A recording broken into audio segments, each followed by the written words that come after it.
Jumpa lagi dengan saya, Willy The Rooms, di The Sinners Channel.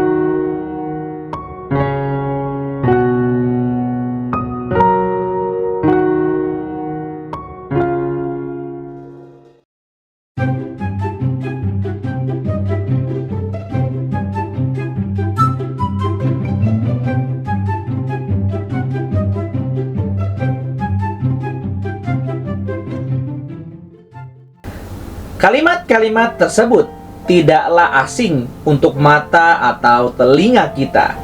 Kita mungkin sering menggunakannya dalam percakapan sehari-hari dengan teman, atau mengetik di media sosial, atau mendengarnya dari acara televisi, atau membaca kalimat-kalimat utama di surat kabar.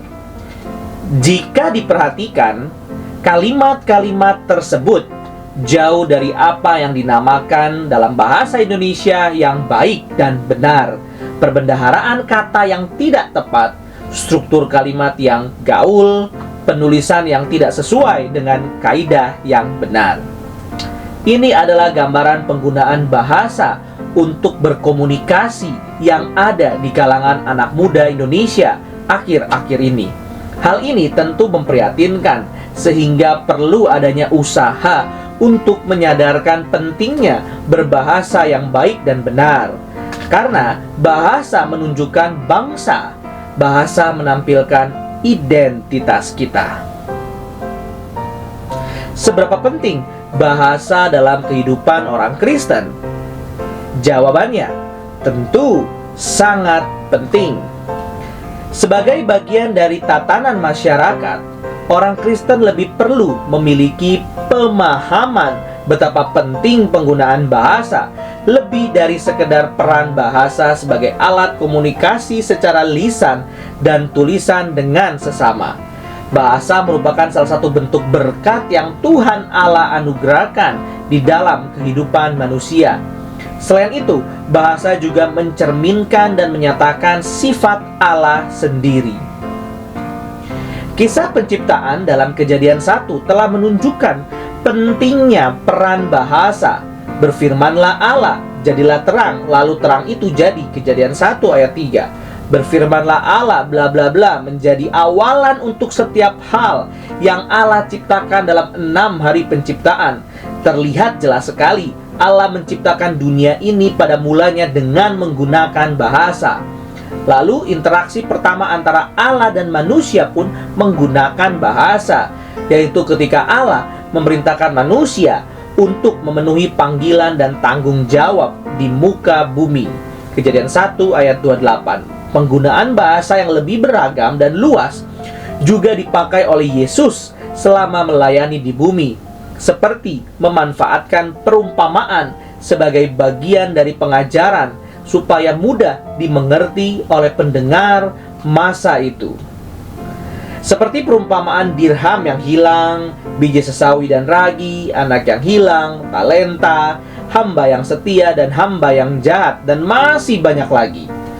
Contoh lain perbuatan yang Yesus lakukan dengan melibatkan bahasa adalah ketika Yesus berseru dengan suara keras untuk membangkitkan Lazarus. Yohanes 11 ayat 43. Berserulah ia dengan suara keras, Lazarus, marilah keluar. Menyembuhkan orang lumpuh. Lukas 5 ayat 24 sampai 25. Berkatalah ia kepada orang lumpuh itu, kepadamu kukatakan, bangunlah, angkatlah tempat tidurmu dan pulanglah ke rumahmu. Memberikan nasihat kepada murid-muridnya. Lukas 17 ayat 1 dan 6 dan lain-lain. Begitu pula dengan pengabaran Injil. Penyebaran berita keselamatan semuanya menggunakan media bahasa, seperti yang Paulus nyatakan dalam kitab Roma. Injil diberitakan melalui kata-kata yang mengandung pesan penting yang harus disampaikan agar orang-orang datang percaya kepada Yesus Kristus dan menerima Yesus sebagai juru selamat. Seperti yang dinyatakan dalam pasal 1, sebab aku mempunyai keyakinan yang kokoh dalam Injil, karena Injil adalah kekuatan Allah yang menyelamatkan setiap orang yang percaya, pertama-tama orang Yahudi tetapi juga orang Yunani. Sebab di dalamnya nyata kebenaran Allah yang bertolak dari iman dan memimpin kepada iman. Seperti ada tertulis, orang benar akan hidup oleh iman. Begitu pula dengan Roma 10 ayat 14-15 memperlihatkan peran bahasa dalam memberitakan Injil, dan orang-orang boleh mendengar kabar baik dan menerima Sang Juru Selamat. Bahasa juga memiliki peran yang melibatkan hubungan Allah dan ciptaannya manusia. Tidak hanya terbatas pada karya penciptaan dan keselamatan, namun bahasa memberikan pengaruh besar dalam mengatur tingkah laku atau perangai manusia. Menurut Poitres, seperti yang dicatat dalam kitab Amsal, jawaban yang lemah lembut meredakan kegeraman, tetapi perkataan yang pedas membangkitkan amarah. Pasal 15 ayat yang pertama. Ada orang yang lancang mulutnya seperti tikaman pedang, tetapi lidah orang bijak mendatangkan kesembuhan. Pasal 12 ayat yang ke-18. Anak yang bijak mendengarkan didikan ayahnya, tetapi seorang pencemooh tidak mendengar hardikan.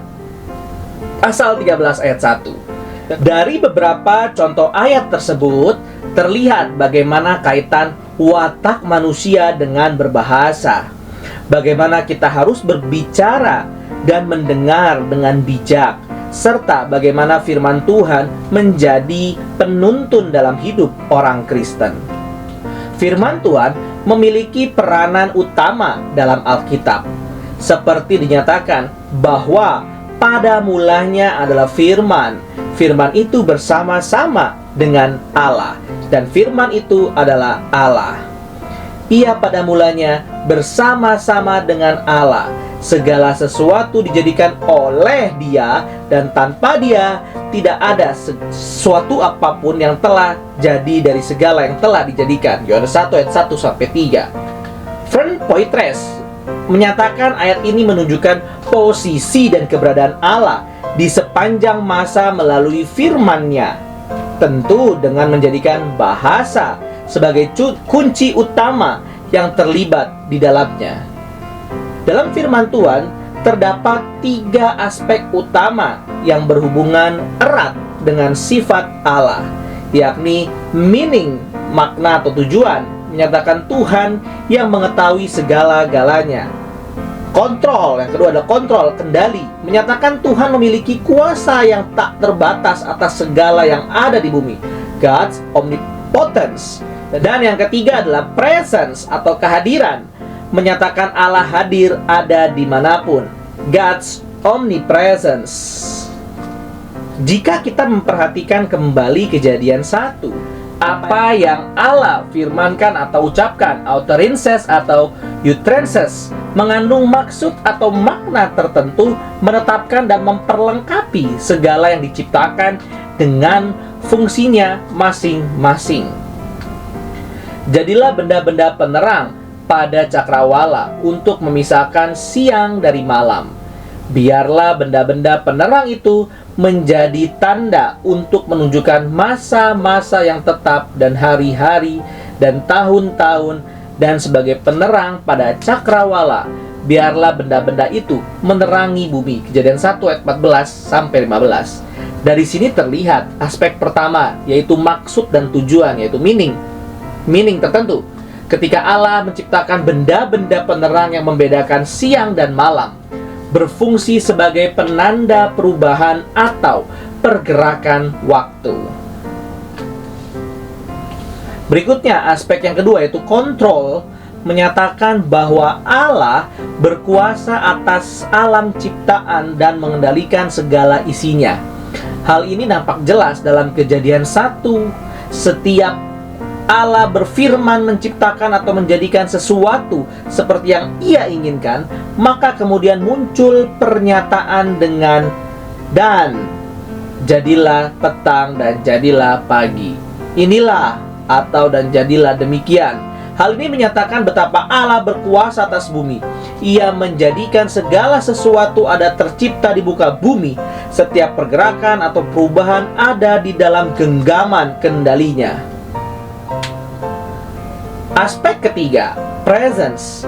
Dalam firman Tuhan menyatakan Allah yang hadir di tengah ciptaannya. Aspek kehadiran Allah terkait atau mengandung dua aspek lain yang sudah saya sebutkan sebelumnya, yaitu meaning, omniscience, dan juga control, God's omnipotence. Kehadiran Allah dinyatakan dengan adanya ciptaan Allah yang sesuai dengan ketetapannya, sehingga segala yang telah dijadikannya sungguh amat baik. Kejadian 1 ayat yang ke-31. Ketiga aspek ini saling bertautan, tidak bisa dipisahkan satu dengan yang lain. Firman Tuhan juga menjadi ciri bagi Allah yang berbicara, berkomunikasi dengan manusia. Dalam hal ini ditekankan Allah juga sebagai Tuan atas hidup manusia. Manusia sebagai ciptaan Allah yang diciptakan sesuai dengan gambar Allah. Kemampuan manusia untuk berbahasa baru muncul ketika Allah telah menciptakan setiap manusia. Oleh karena Allah sendiri mampu berbahasa, berfirman, berkata, menegur, memerintah, memberi hukuman. Alkitab menuliskan tentang bagaimana meaning, control, dan presence. Ketiga aspek ini terdapat dalam kegiatan atau aktivitas manusia di dunia, seperti yang tertulis dalam Kejadian 2 ayat 19 sampai 20. Bagaimana Adam menamai segala ternak, burung-burung di udara, dan segala binatang di hutan. Kegiatan atau usaha memberi nama untuk segala makhluk hidup dimaksudkan untuk membedakan dan menggolongkan jenis makhluk hidup yang ada. Telah mengungkapkan aspek meaning dengan cukup gamblang. Aspek kontrol juga terdapat dalam diri manusia, seperti yang dinyatakan dalam Kejadian 1 ayat yang ke-28. Berkuasalah atas ikan-ikan di laut dan burung-burung di udara dan atas segala yang merayap di bumi. Manusia diberikan kuasa dan tanggung jawab untuk mengelola bumi, dan juga ketika menamai jenis binatang dan tumbuhan atau makhluk hidup lain. Dan seperti nama yang diberikan manusia kepada tiap-tiap makhluk yang hidup, demikianlah nanti nama makhluk itu. Kejadian 2 ayat 19. Adam sebagai manusia telah menyatakan kekuasaan atau memegang kendali atas bahasa. Adam tentu tidak sembarangan dalam menggunakan bahasa, menamai binatang dan tumbuhan, karena Allah telah berfirman kepada Adam untuk mengusahakan dan memelihara apa yang telah Allah percayakan di Taman Eden. Kejadian 2 ayat 15. Melalui Adam, Allah juga menjalankan apa yang menjadi rencananya sejak permulaan. Dalam aspek ketiga, presence, Allah adalah Allah yang omnipresence, maka Ia hadir di setiap jengkal bumi ini. Tetapi kehadiran atau presence manusia tentu tidak bisa disamakan seperti Allah. Seperti Adam yang menamai makhluk hidup yang ada di Taman Eden, bahasa yang ia gunakanlah yang mencerminkan kehadiran dirinya melalui apa yang ia pikirkan, bicarakan, dan tujukan. Namun semuanya tidak lepas dari relasi antara Allah dan manusia, tidak lepas dari rancangan besar Allah terhadap dunia ciptaannya. Manusia adalah makhluk yang terbatas. Dalam hal berbahasa atau pengetahuan lain pun sangat tergantung dari ketiga aspek yang sudah saya sebutkan. Poitres menekankan bahwa berbahasa tanpa tujuan atau makna, meaning, tidaklah berarti. Berbahasa tanpa penguasaan atau kendali, kontrol, tidak akan menyelesaikan apapun. Berbahasa tanpa kehadiran, presence, maka pesan atau maksud takkan tersampaikan. Kita semua tergantung pada kesadaran bahwa kita manusia ciptaan Tuhan, diciptakan sesuai gambar Allah. Ketika Allah mencipta dan semuanya adalah baik, Kejadian 1 ayat 31, dapat diketahui bahwa ada harmoni yang terjalin antara ciptaan dan Sang Pencipta. Relasi antara Allah dan manusia yang harmonis ditopang dengan anugerah bahasa yang Allah berikan kepada manusia untuk melengkapi keharmonisan dan keselarasan relasi untuk menguasai bumi dan segala isinya dengan penuh tanggung jawab. Kejadian 2 merekam bagaimana Allah berelasi dengan Adam dengan serasi. Adam merasakan kehadiran Tuhan Allah, merasakan kebaikan dan pemeliharaan Tuhan dalam Taman Eden.